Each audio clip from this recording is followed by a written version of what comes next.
Welcome to the next episode of Battleground Chats, where we talk to risk and resilience professionals around Australia and the world.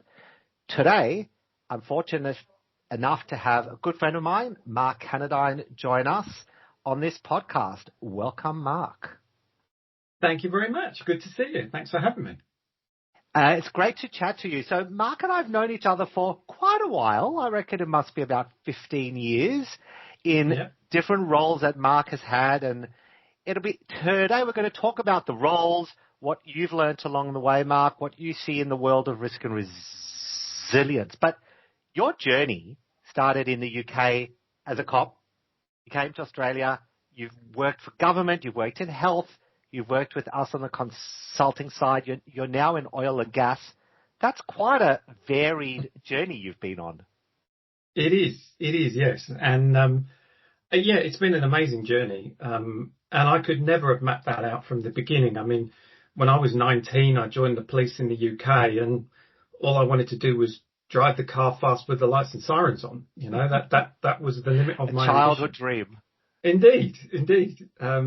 And I did, and it was great fun. And I did a number of different roles in the police with firearms and public order, but I ended up on a specialist search unit. Primarily, most of us joined for the diving. It was the dive team, and we did lots of specialist search, counter-terrorism, major crime, and that led me into disaster victim identification and recovery. Oh, wow, that would have been grim. Did some work with the police, both in the UK and then a couple of trips to Thailand after the tsunami, which was an extraordinary experience.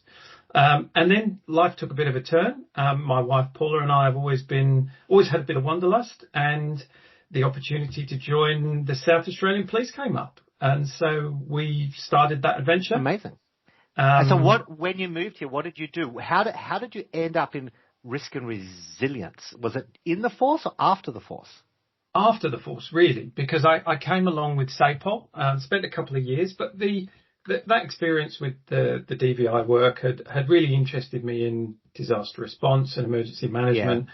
A job came up in the health service, and if you move your family to the other side of the world, you can probably do something else. So that's where I went, and that's where we met when I was working at Flinders Medical Centre in the Southern Adelaide Local Health Network, doing emergency management and then eventually business continuity. And it was interesting because I probably, from that point, I've always been risk adjacent, and I've never really considered myself. What do you mean by that? Explain to our audience what you mean by risk adjacent. Because I guess I picked up my resilience skills along the way. And a good example is, we first met in 2009 when you were with Deloitte and did a big piece of work with us in the health service. And I learned a huge amount then about business continuity and the important link with risk. And being the public sector, being the behemoth that is the health service, there wasn't a really strong link between risk and resilience. But I moved through the health service to the Department of Health eventually, which was a great role looking after emergency management, business continuity for the Department of Health in South Australia. But then that took another turn, and I ended up with Electronet, the electricity transmission service provider for South Australia. And then that link with risk got a lot closer. Sorry, Mark, do you think that's because it was a smaller organisation, so there was that opportunity to cross over between the two? Do you think that was a part of it? Because what's interesting is you often get the resilience professionals, you get the risk professionals, but seeing them come together, well, obviously we're seeing it more and more, but I'm wondering if do you see a trend between the larger organisations versus the smaller ones with the ability to do that? I think it was more a difference there between the public and private sector. There was a more inherent understanding in the private sector of the importance of value and risk. The importance and value of risk management. And whether it was by accident or design in the smaller organisations, that risk and resilience came together, crisis management, business continuity. And I think then as I've moved on, especially then coming to work with you, again, things changed, and I had a chat with you about where I should be going, and you said, well, you should probably come in with me. Yeah. So, we spent the things we really learn good along time the way. Yes, indeed. But what was interesting about that was you'd always been in-house, right? So you'd always been in an organization doing risk, in an organization doing resilience. You came to work with us, and I always talk about the difference between in-house and a consultant is that ability to almost let go. You're one step removed, right? So we do great work for clients, but at the end of the day, they own it. And what was interesting is, if I can talk so boldly, your move between that was hard, wasn't it? To understand that difference. You've ultimately gone back in-house, and you're very happy in-house, which is great. I'm upset because I lost you. But that transition and the change in mindset and the change in the type of work is quite interesting, I think. And you saw that firsthand. And I think, that was a tremendous time for me. And I think we talked about this before. I think there's no doubt that time consulting, working with you and the rest of the awesome team at Battleground, I think was really beneficial in actually giving me the tools for this job. Because for every organization we work with, for every business we work with, I learned from all of them, and looking at their risk and resilience programs. And I would say from that and still now, I would say I've really started to appreciate now the importance of bringing the risk and resilience programs together. And for example, with enterprise risks and crisis management, and actually bringing them together so that that crisis management is a mitigating control for the business's relevant enterprise risks. It may not be all of them, but they're there. And if we don't bring them together, we're missing a trick, because then that not only does it benefit risk because it's another part of the business that is validating the controls, the framework, the matrix, the consequence descriptions. But it helps the resilience side in, well, okay, if we consider the mitigating control and our programs and our plans and our people are mitigating controls for some of the most important risks in the business, then we should be looking at the potential causes for those crises and building scenario exercises around them. We need to exercise for the things that really put our business 100% at risk. And again, with business continuity, and you taught me this, is we need to anchor our critical functions to our risk framework. And again, it validates our risk framework. We can look for the right level of consequence or impact description relative to the time frame, which helps us with our maximum tolerable period of disruption. I'm a big advocate, as you know, of that approach. And I think what was interesting, when I was in the States at the DRJ conference, I met a number of people who were advocating for that same approach. And I actually think, just based on my experience there, we're quite advanced here in that thinking, bringing the risk landscape together with resilience, which is great. So now, actually, along that line, I listened to some of your previous podcasts, and I liked Dan Bailey's analogy. It's awesome. For risk and resilience, about it being everybody has the same solid foundation, but then they build a slightly different house, and I like that because it really resonates with one of the things I've learned along the way, which is you need to have that solid foundation, a good risk program, a good understanding of those consequences, but then you've got to meet the business where it's at. Businesses go through cycles, and we've both experienced that. You can, and that's relevant to changes in leadership, changes in executive leadership, changes in ownership, changes in the market. And so our programs have got to be a marathon, not a sprint, and we've got to adjust. I mean, as resilience professionals, if we can't adapt, then, that's 100%. A sorry state of affairs.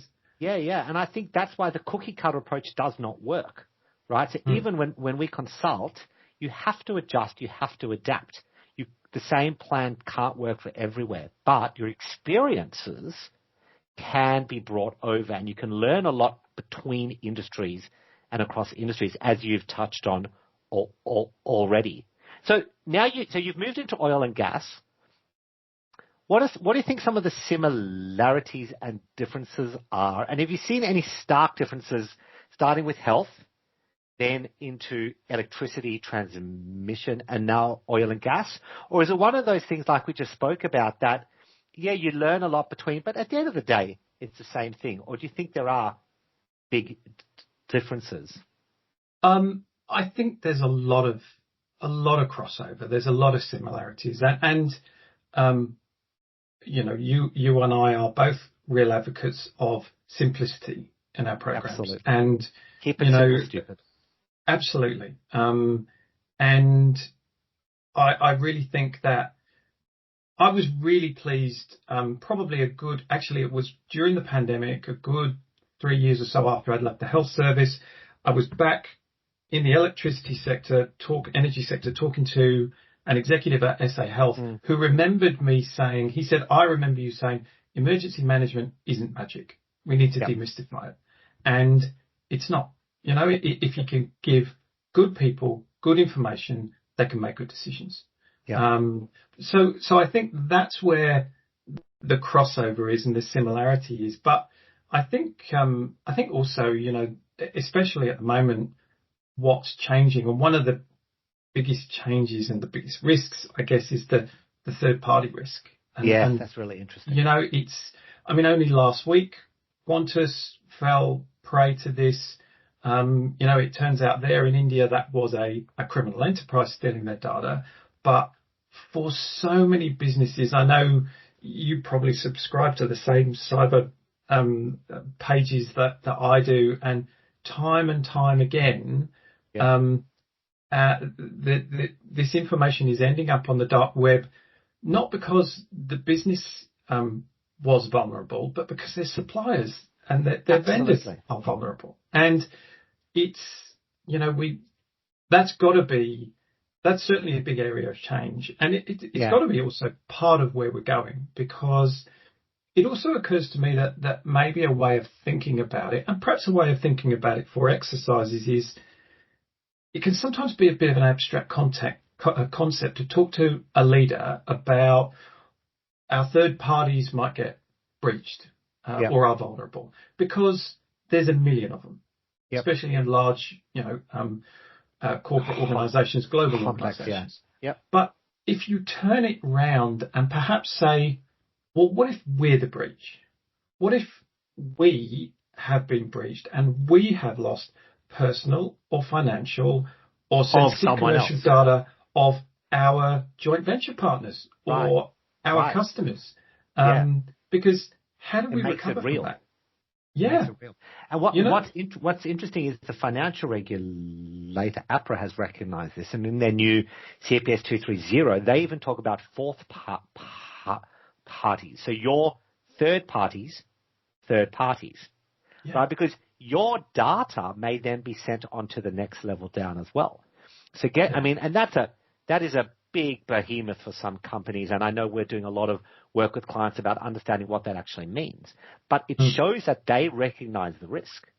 Because as you say, third parties is absolutely, I know a lot of the crisis exercises we do are focused on third party cyber risk. Because companies, I think, feel comfortable dealing with it if it's themselves, but they're uncomfortable when it's almost like an outsourced risk. And then how do you manage that together?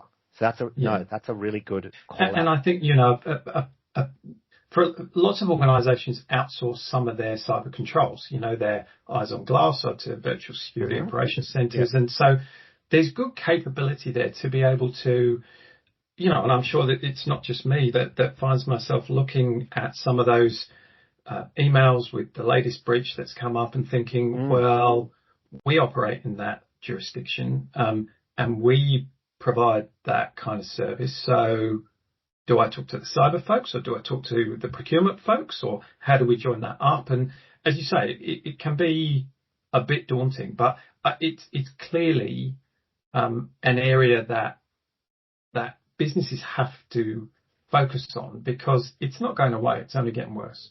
And as you said, that I know some people are sceptical about the regulatory approach, but yeah, the European Parliament with DORA and Home Affairs with SOCI, APRA with CPS 230, they're not doing it for fun or out of the goodness of their heart.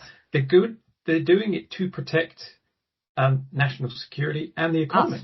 Exactly, and the individuals, the customers and the members. No, and that's 100% right. It's hard work, and it's a big impost on business, but they're doing it for a reason. And that when you delve down into it, you actually, I think, understand that, but it doesn't make it any easier. Mark, thank you. If it was easier, you want to do it, right? No, exactly. And that was a fascinating chat.